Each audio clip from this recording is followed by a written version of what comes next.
CNN drone footage shows widespread destruction in Gaza as Israel widens its offensive against Hamas. This is Al-Sahra, a city in central Gaza. The Israeli siege and near constant bombing of Gaza in response to the October 7th murder and kidnapping rampage by Hamas has leveled entire neighborhoods.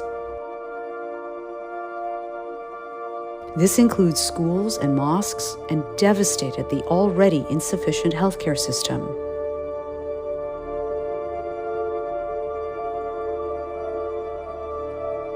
According to the Hamas-controlled Palestinian Ministry of Health, at least 5,087 people have died in Gaza since October 7th.